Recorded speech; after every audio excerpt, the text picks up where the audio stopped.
Now, the manuscript evidence presents one further issue that needs some attention in the apparatus. And it's the evidence that you see highlighted on the screen associated with the manuscript to which I've given the symbol zeta. Now, zeta was a very unusual book.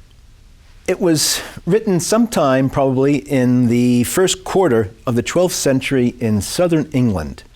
We don't have zeta itself, but we have two books that were derived from it, C and H, each of them written in Britain a bit later.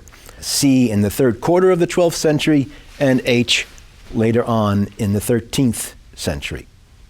Now, C and H together, when they agree, allow us to see what the text of zeta would have been. They derive certain common elements uniquely from that source. And together, they make up the most unusual pair of manuscripts I have ever dealt with. Often we find manuscripts that stumble here and there and share errors of a mechanical sort, omissions, transpositions, substitutions.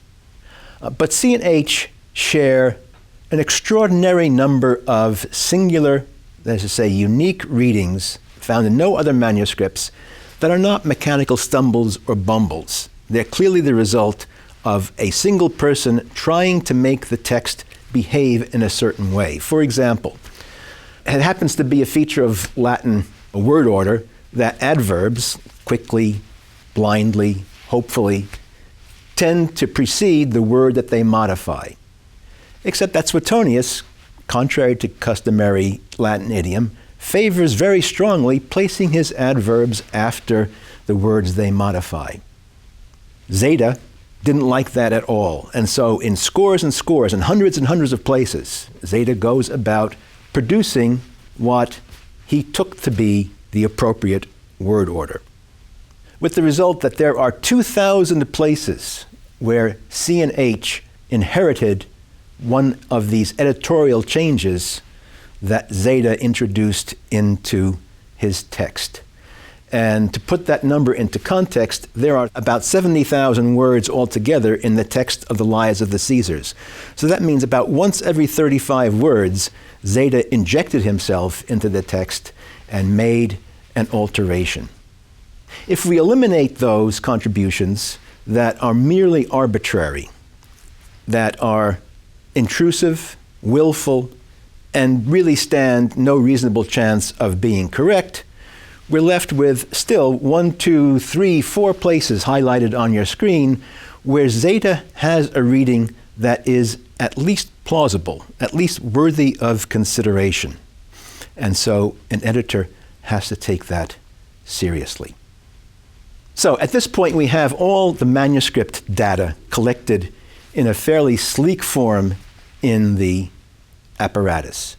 At this point, it's the time to start folding in all the other data that we need from earlier editions, from further contributions by scholars, to give the reader a full picture of how different approaches have been taken to the text over the past 5 centuries or so.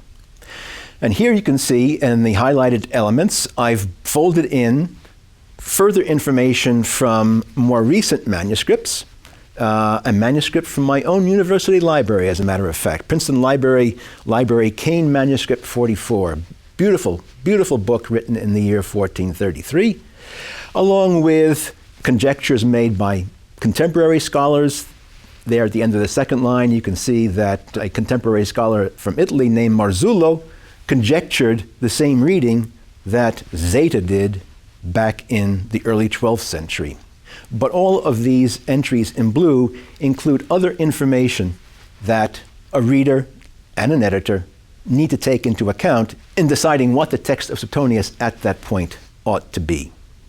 So we began with the raw apparatus that looked like this, with all the information from all the manuscripts, irrelevant though much of it proved to be. And we end with an apparatus that looks like this. Now, on this final presentation, there are 2 things that are worth noting. First is the very first entry there in the apparatus, where we can see that the archetype omega actually had an incorrect reading. Suetonius is attributing a piece of information to the Roman historian Actorius Naso. However, the archetype calls the historian Vasa. And you can see a certain family resemblance between Naso on the one hand and Vasa on the other that could explain the error, but the archetype's text is an error for sure. And Library Cane 44 is the earliest manuscript, in fact, the earliest source to present the correct reading, Naso.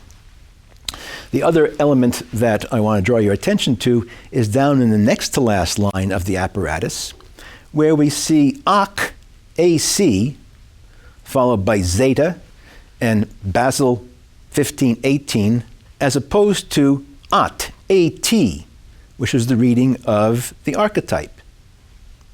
Now, in this case, our friend Zeta, our intrusive, aggressive friend, actually came upon a case, an instance, where the reading that he introduced, Ak, has to be correct.